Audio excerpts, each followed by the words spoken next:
Just when you thought the race for the championships in Formula One couldn't get any tighter, things continue to heat up after the Singapore Grand Prix. This is Turn One. We're your host, Thomas. And Jeremiah.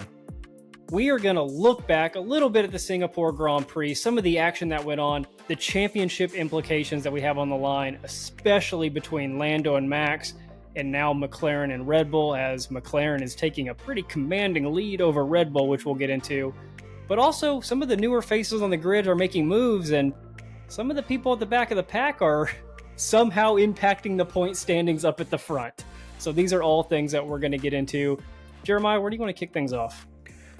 I probably want to kick things off with, I'll do a light touch on Singapore. The main thing that I want to take away from Singapore is, as always with Singapore and the way that it goes, it beats drivers down. I mean, it's one of those tracks, not as far as Qatar did, where people are crawling out of their cars, but it definitely impacts them heavily. We see guys that they're sharp and they're aggressive in the first, 20 laps, 25 laps, but as the race continues on, you start to see slip-ups here and there, very minor, but when you slip up at Singapore, you're in a wall. So we saw this exact instance play out when we saw Lando, 20, 30 seconds up ahead of Max, whatever he was, start to lose a little bit of a focus, and it could have been attested to how hot it was at Singapore and how aggressive that they're having to drive, or it could have just been the fact that he had such a massive lead that he just kind of, started to look over there and, oh, that fan's shirtless. Wild. Just whatever it is. We see him almost slap a wall head on as he barely gets away from it. And his engineer comes on and he's like, focus up, take a drink, do what you got to do. Not obviously didn't say it like that, but it said something to that effect. And I think that just tells you everything you need to know when it comes to Singapore, because these guys are pushing. Even Lando way up in the lead, he's pushing as hard as he can. Yeah, I'll add, so I looked up the temperature for the race was anywhere from like 88 to 90 degrees Fahrenheit, which, isn't too hot, but there's a humidity level that is ridiculous, like 90% plus. So you're just drenched in sweat. And you got to remember that the majority of races throughout the Formula One season are still European based. And so the weather never really gets that crazy. Even in the summer months, it's still pretty moderate in terms of temperature. And you're like, oh, but they go to Las Vegas. Remember, Las Vegas was freezing last year. And then, they go to the desert in the Middle East, which they do, but they do it really early in the season and really late in the season. And that's why Qatar was a little bit interesting this year, because it was so hot so early on that they weren't ready for it. So every year in Singapore, you see that craziness. And to your point on the walls being right there on you, when we first started watching Formula One races, I don't know if I ever kind of detailed this to you. Maybe I did. I didn't have a great appreciation for the street circuits like the first 6 or 7 races we watched, because I didn't like how every camera angle looked the same. It was cars going through a narrow series of walls, right? Like you couldn't tell where somebody was on the track. You can't see any fans. You can't see the surroundings. They're always at night. But man, very quickly, street circuits turned into my favorite because of what you said, which is if a driver loses focus, or not even loses focus, but makes a minor mistake that on a track like France or Brazil or any other non-street circuit track, a racing circuit, wouldn't be an issue. They would just slightly go off track and get back on. You could be out of the race. Completely. But in Singapore, I mean, like you said, with Lando or any of those other guys, you're risking blowing a tire off of your car if you make a millisecond of a mistake going around that track. You go into one of these corners and you're a little late on the brakes, your front wing's gone. In fact, you're wedged into the wall and they have to stop the race completely to get a crane out there. And you're done. Or what was the race last year where K-Mag and somebody else ran off the track together, and it was another street circuit, and they had to wait for all of the other cars to pass and wait for it to clear to back up on the track. That was I don't remember the name of the race, but I want to believe that was Carlos Sainz. And then because the drivers didn't get to the end of the that zone before the flags came out, Carlos got to return to his 4th or 3rd spot or whatever it was. I remember things like that in Singapore, even if you don't crash your car, you can still run off into one of the runoff areas, which really messes you over because it's a narrow little alley that you now have to back up or do the 180 spin turn back onto the track. Yeah, you don't want to be facing the cars coming at you on a narrow circuit. So that was obviously one of the biggest points that I wanted to talk about because it shows that even drivers like Lando Norris, who are at the top of their game and arguably fighting for a championship win, are going to be able to have moments like that on a track like Singapore where the walls are so tight and the weather is maybe not aggressively hot, but very humid. And also, people have to remember these cars aren't built for comfort. They're built for you to drive fast in them. And so it's not like, I mean, obviously they shield off some of the engine heat, but you're still burning in that thing, especially on tracks like Singapore and Qatar. You can feel every bit of temperature coming off of that engine. That's the one where you don't want your engineer coming on saying, "You will not have the drink. You will not have the Oh, drink." can you know? So another reason that I wanted to bring up Singapore is because we learned another thing, and that's that Max isn't going to let this championship go without a fight. We thought, well, Max is going to keep finishing in these fifth and sixth places. You know, he hadn't had a good qualifying where he got in the top five the last two races. It was looking a little scary for Verstappen. Then he comes back and hits it with a second spot in the qualifying session, so he's on the front row right behind Lando. And for the entirety of the race, he just stays right there, planted in the first spot.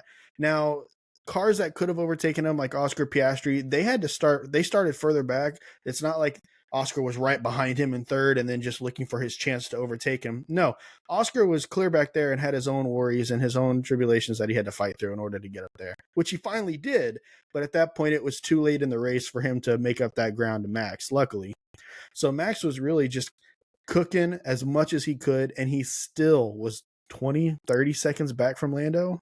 Yeah, he was almost 21 seconds back, and I'll add in, and you can debate me on this. I don't think you will. I think Max is still the best driver in the world.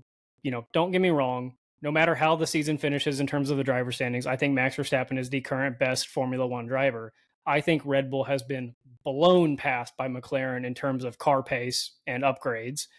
We saw that when Max took a nosedive halfway through the season from winning every race, every other race, to not being able to get in the top five, every other time. This was, getting second now is huge for him because he was getting fifth, fourth, sixth, third, whatever, and just could not get it back up there to where he was.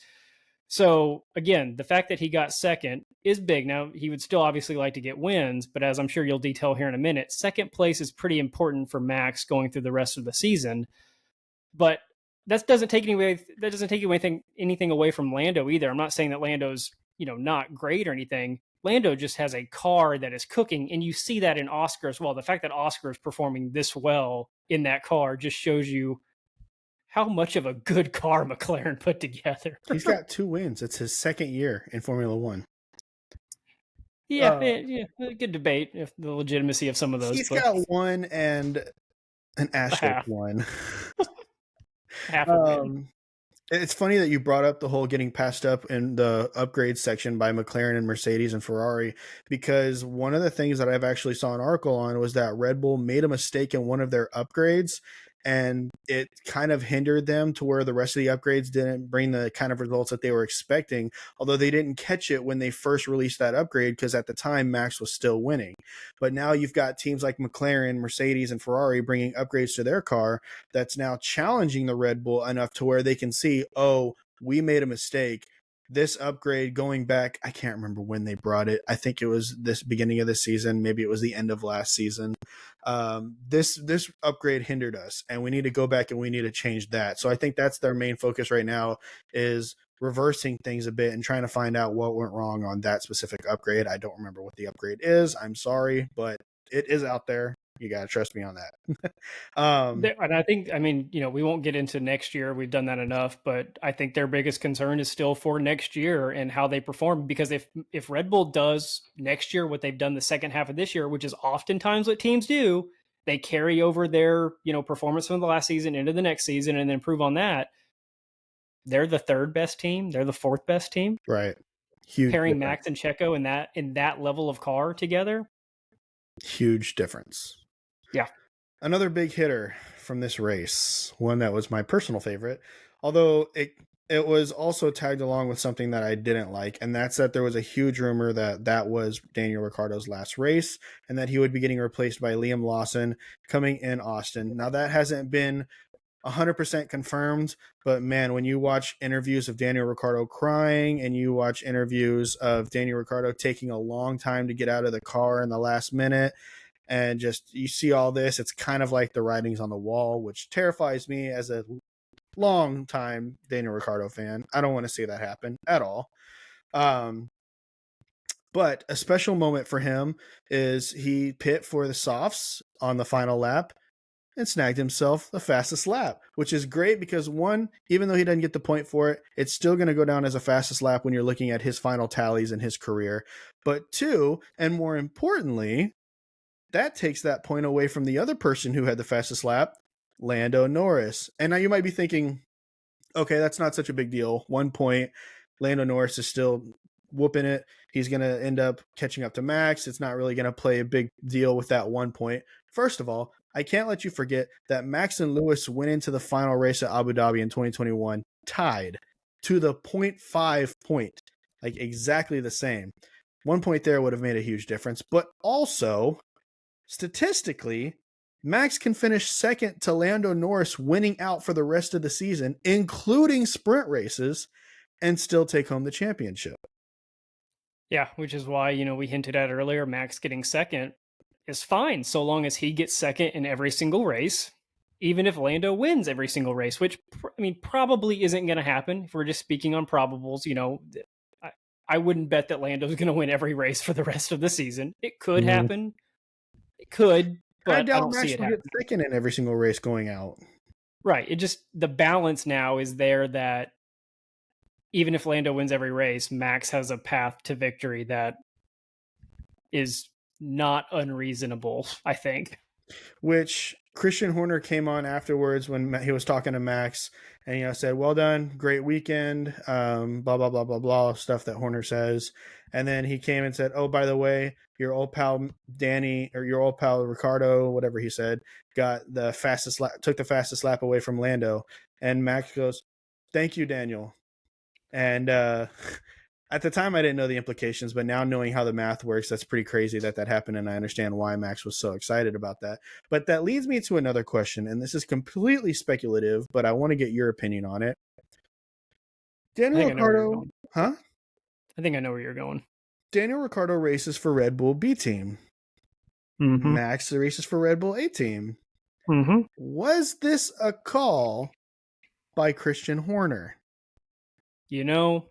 It wouldn't be the first time. And no, I don't think it can be a call by Christian Horner. But here's where it gets iffy. This is not the first time Red Bull's been accused of colluding with their B team to make things happen in races. Look back to Yuki. What was it? 1 or 2 seasons ago when Yuki just kept stopping, and that gave Max an advantage somehow. I can't Something remember. It to was that in the effect. Netherlands or something. But Yuki stopping helped Max, whatever that was.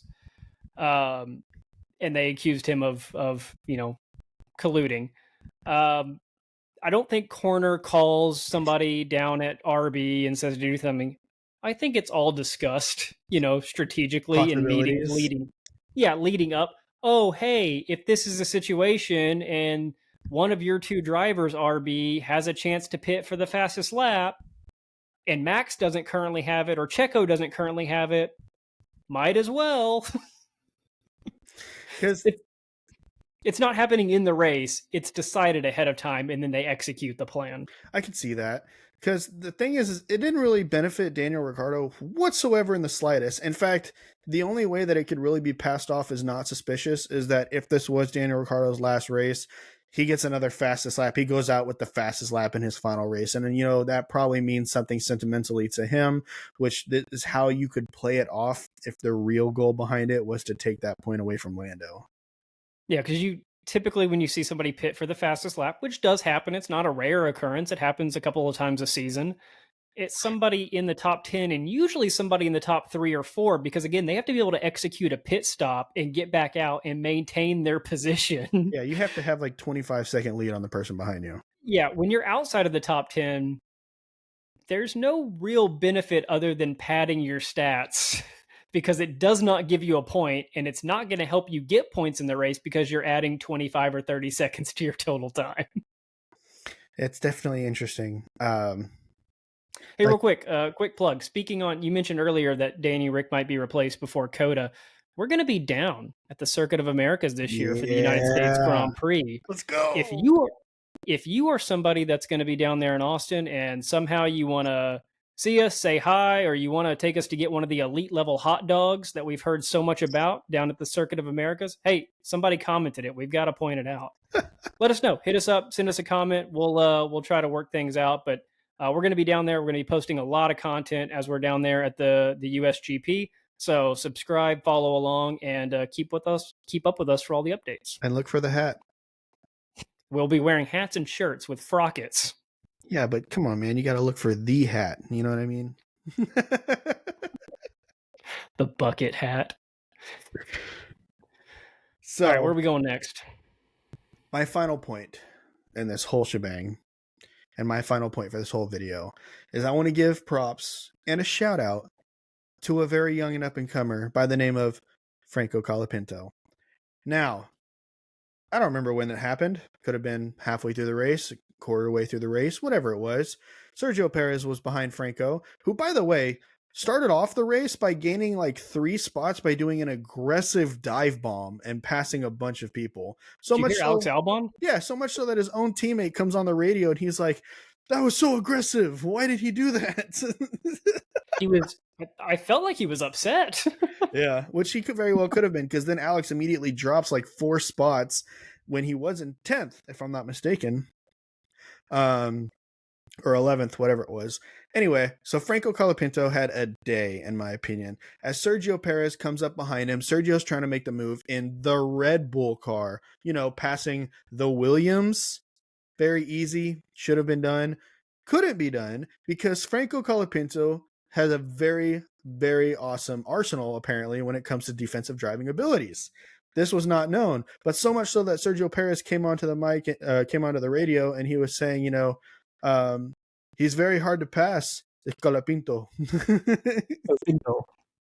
But even Sergio, he's been in F1 for forever. I mean, honestly, given his props to the young up and comer at Williams, that says a lot, because even if Sergio might not be the best driver out there, he's seen all of the drivers out there. He watched Lewis Hamilton win these titles. He saw the up and coming Max Verstappen come and take the title. He saw Daniel Ricciardo when he was the honey badger at Red Bull. He knows what good driving looks like. So for him to give props to Franco Colapinto, that means something.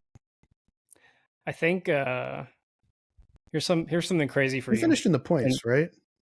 He finished 11th, so just outside. Yeah, I know. In Franco's 3 races at Williams, mind you, he's not at a top team or whatever. He's gone 12, 8, and 11 in 3 races. 12, 8, and 11. Logan, across 2 seasons, a season and a half, finished in 11th place 3 times and 12th place once. And 10th place on a technicality. Yeah, and scored a total of 1 point. Franco, with his 8, has scored 4 points. So in 3 races, his F1 career is arguably significantly better than Logan's.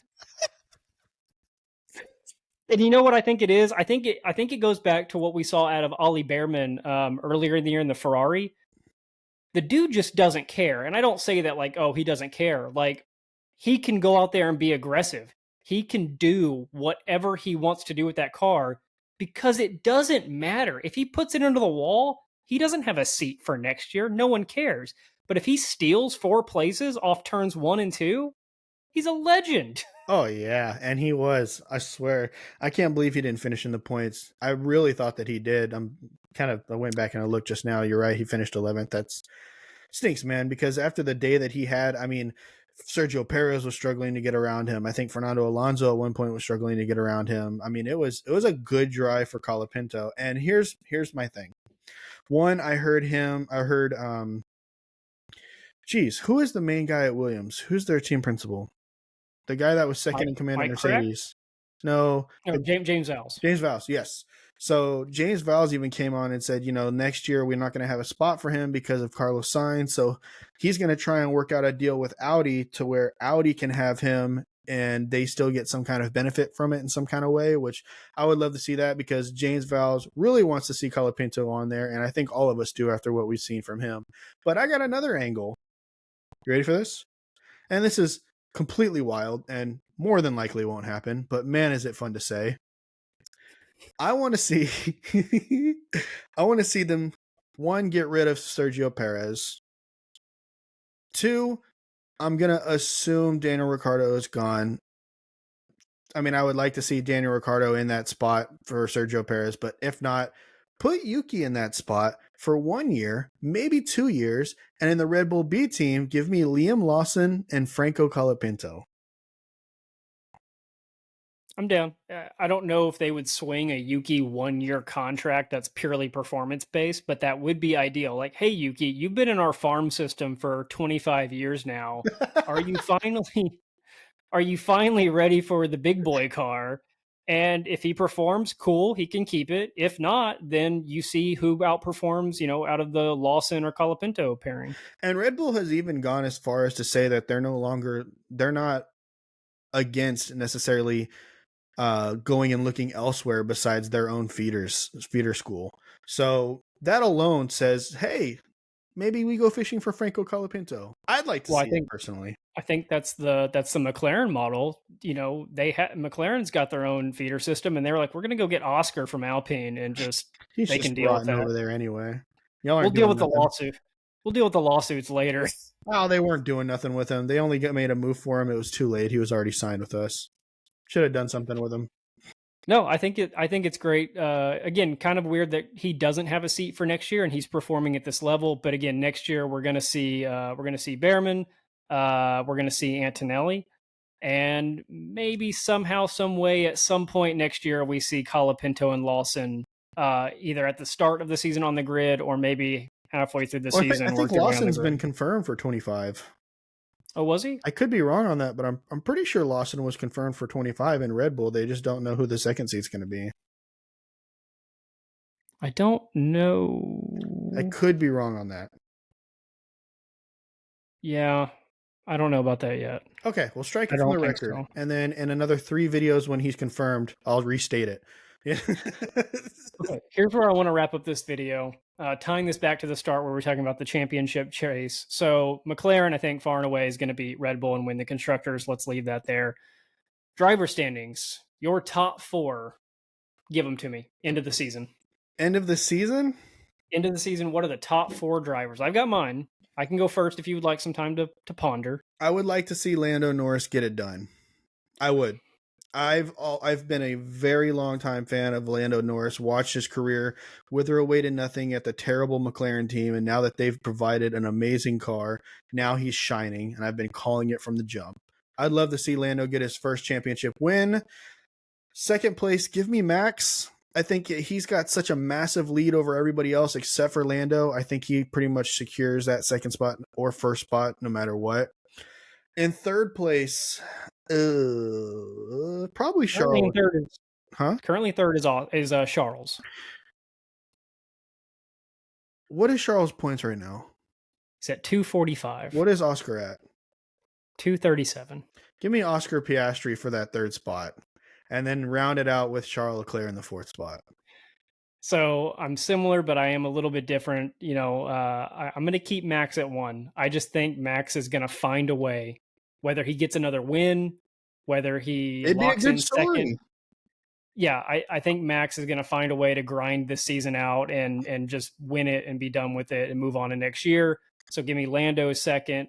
Yeah, give me Oscar to finish third and Charles to finish fourth, because Oscar is on a tear. He's following the same path that Lando is. He's just 1 spot behind him every race.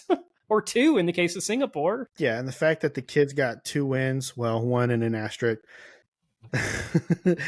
Standings don't show it that way. And he's got a lot of podiums this year, and he's going to get a lot more podiums throughout the rest of this year. I don't see any reason why Oscar Piastri can't gain that third spot.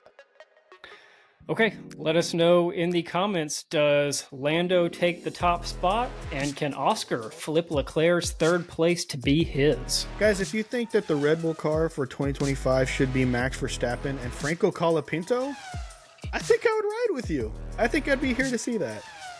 All right, we'll see you. Bye, guys.